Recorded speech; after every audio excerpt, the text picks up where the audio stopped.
Shalom, c'est Dawad. Il y a quelques semaines, nous avions introduit le sujet du mariage et de la fornication. Cette vidéo est la suite de ce sujet-là, le mariage et la fornication. Et nous allons entrer en détail, nous allons essayer d'être le plus précis possible. Nous allons donc prendre tout notre temps. Alors, on y va directement. Le mariage et la fornication. La première question qu'on peut se poser, c'est qu'est-ce que le mariage? Ou le mariage, c'est quoi? Nous pouvons lire à ce sujet Bereshit 2, 24, donc Genèse 2, 24. Je lis.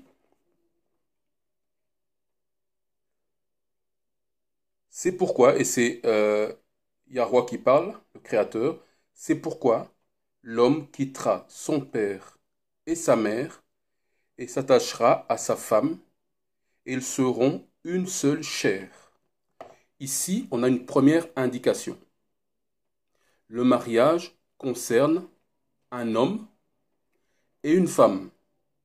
C'est pourquoi l'homme quittera son père et sa mère et s'attachera à sa femme. Le mariage concerne un homme et une femme. Toutes les autres types d'union où il n'y a pas un homme et une femme ne peuvent pas être considérés comme étant un mariage. Deux hommes, ce n'est pas un mariage. Deux femmes, ce n'est pas un mariage. Un homme et un animal, ce n'est pas un mariage. Un mariage, c'est le lien entre un homme et une femme. Et c'est très clairement indiqué ici. Que veut dire le mot mariage? Se marier en hébreu, c'est le mot Bahal, qui veut dire se marier, ou, pour un homme, accepter d'être le maître de, ou pour une femme, accepter d'avoir pour maître un tel. Donc on voit très bien ici que, selon la définition du mot mariage et la signification du mot se marier en hébreu Bahal, tout homme qui veut aspirer au mariage doit avoir le désir d'être le maître d'une femme. On expliquera plus tard ça veut dire quoi être le maître d'une femme. Toute femme qui veut aspirer ou bien qui aspire au mariage doit accepter d'avoir un homme pour maître, avec tout ce que cela implique. Ce sont les deux choses générales, la première concernant l'homme, la deuxième concernant la femme. L'homme qui ne se sent pas une âme à diriger n'a pas besoin de se marier. Une femme qui ne se sent pas d'âme à se laisser diriger n'a pas besoin de se marier. Ça n'ira pas. Il y a un deuxième mot, quand on parle de mariage, c'est Uana. Le deuxième mot pour parler de mariage, c'est Uana, qui veut littéralement dire cohabiter. Ça veut dire habiter dans un même lieu, un même endroit. Et donc, la réunion de ces deux mots, Bahal et Uana, on a la définition d'ensemble du mariage. Donc, qu'est-ce qu'un mariage? C'est un homme qui accepte d'être le maître d'une femme, qui accepte de se laisser diriger ou d'avoir pour maître cet homme-là, et il décide de vivre sous un lieu commun, d'habiter dans un lieu commun. Ça, c'est la définition générale du mariage. Bien sûr, il y a des préalables au mariage. Ça veut dire des prérequis. Ça veut dire il faut que l'homme soit dans un certain état avant de pouvoir aspirer au mariage. Il faut que la femme soit dans un certain état avant également de pouvoir aspirer au mariage. On va voir quels sont les prérequis ou bien le préalable au mariage. Nombre 1.1.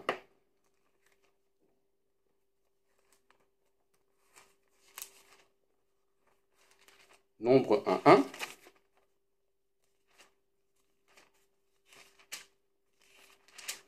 Je lis. Nombre 1.1.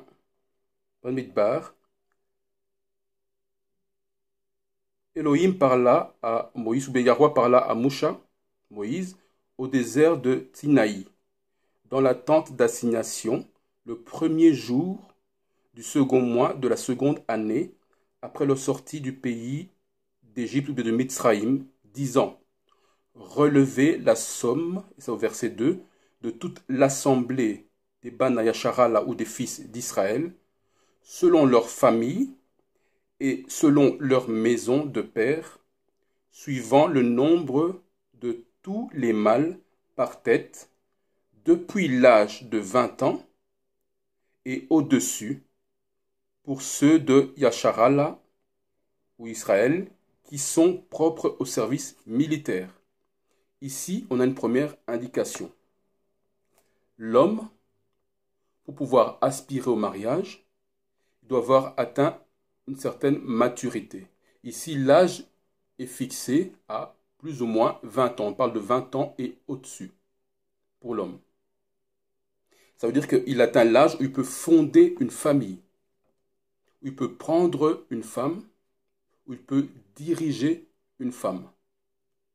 L'âge de maturité, plus ou moins 20 ans pour l'homme. On va relire Bereshit 2.24, Genèse 2.24, qui nous donne un autre prérequis, un autre préalable. Je relis rapidement. C'est pourquoi l'homme quittera son père et sa mère et s'attachera à sa femme. Ils seront une seule chair. On parle de l'homme qui a quitté son père et sa mère. Ça veut dire quoi? Que l'homme, le jeune homme en l'occurrence, devra avoir atteint une certaine autonomie, une certaine indépendance. Et cela à plusieurs niveaux.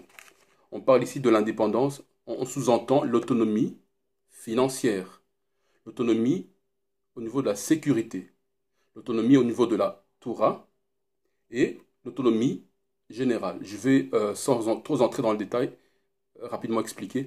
L'autonomie financière, ça veut dire qu'il doit avoir la capacité à gérer un budget, à bien mener un ménage.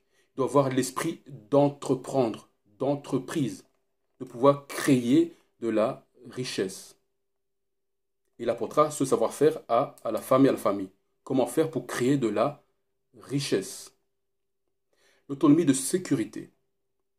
Normalement, un homme, Yasharal, un Bantou, un Hébreu israélite, est assez indépendant. Ça veut dire qu'il ne tient pas compte de l'État pour l'aider dans les différents domaines de sa vie.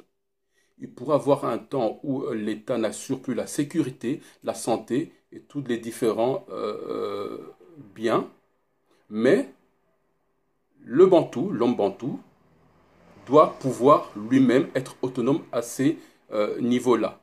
Donc, par exemple, au niveau de sécurité, si la police ne peut pas intervenir, l'homme Bantou devrait pouvoir prendre en charge la sécurité de sa femme et de sa famille. Donc, d'être bien sûr versé dans les arts martiaux, pouvoir se défendre. Au niveau de la santé, si un médecin n'est pas disponible ou s'il arrive quelque chose dans le ménage, dans la famille, il doit pouvoir avoir les rudiments de la médecine.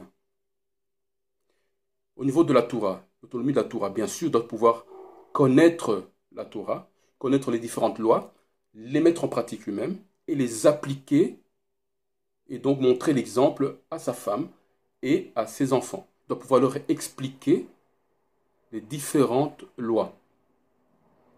Il doit également avoir des connaissances de manière générale dans différents domaines de la vie. C'est pour ça qu'on dira que, et c'est pourquoi l'homme quittera son père et sa mère. Donc il aura acquis l'instruction de sa mère et l'enseignement de sa mère et l'instruction de son père. Fort de cela, il pourra quitter le cocon familial et fonder sa propre famille et son propre ménage. C'est cela le préalable. La femme, de son côté, elle doit être enseignable, assez humble et enseignable. D'être disposée à se laisser diriger. Elle doit être humble. Quand elle aura acquis cela, c'est à ce moment-là qu'elle pourra être prise comme femme. Donc nous avons vu c'était quoi le mariage, c'est quoi se marier, Bahal et Uana. Maintenant, nous allons voir comment se fait le mariage. Comment se fait le mariage? On va lire Genèse 24, Bereshit 24.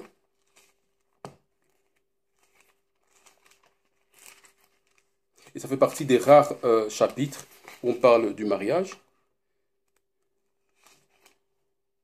Le verset 3 et 4.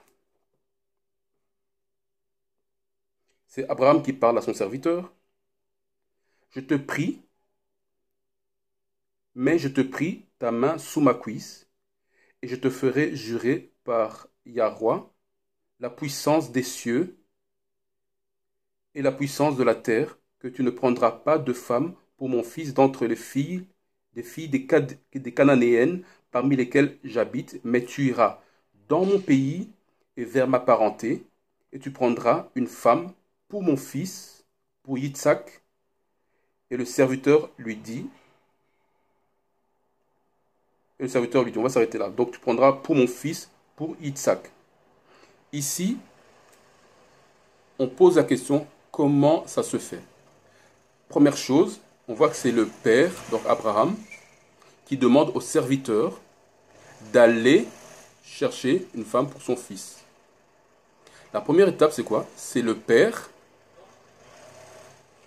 qui fait la recherche pour l'enfant. C'est comme ça fonctionne chez les Bantous. Chez les Occidentaux, c'est certainement différent. Chaque enfant lui-même fait sa recherche. Mais chez les Bana Yashara, là, ce sont les parents, certains appellent ça mariage arrangé, qui font les recherches pour leurs enfants. Parfois, il y a même certaines familles qui s'entendent déjà au préalable, même avant la naissance des enfants, disant voilà, si mon premier-né est un fils, et si tu as une fille, eh bien, je serais intéressé que mon fils prenne ta fille en mariage. Pourquoi? Parce que les familles se connaissent. On connaît les parents, on sait qu'ils sont bantous, on sait qu'ils sont bien élevés selon les commandements, les instructions de la Torah. Donc c'est pour plus de facilité. C'est une alliance qui est déjà faite. Le mot hébreu pour alliance, c'est brit. Ça veut littéralement dire, brit veut littéralement dire couper pour lier.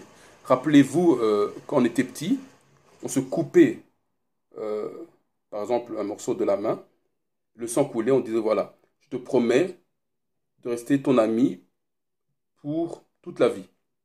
Le fait que le sang avait coulé, c'était un lien, c'était une alliance qui avait été faite. Donc, brit veut dire couper pour lier. C'est ça l'alliance. Tant que le sang coule dans le corps de ceux qui ont fait l'alliance, ça reste valable. C'est ça le sens de alliance. Couper pour lier. On voit ici que première étape, ce sont les familles, donc le père du jeune homme, qui fait la recherche de la femme. On continue à lire au verset 57, toujours le même chapitre, 24, versets 57 à 58.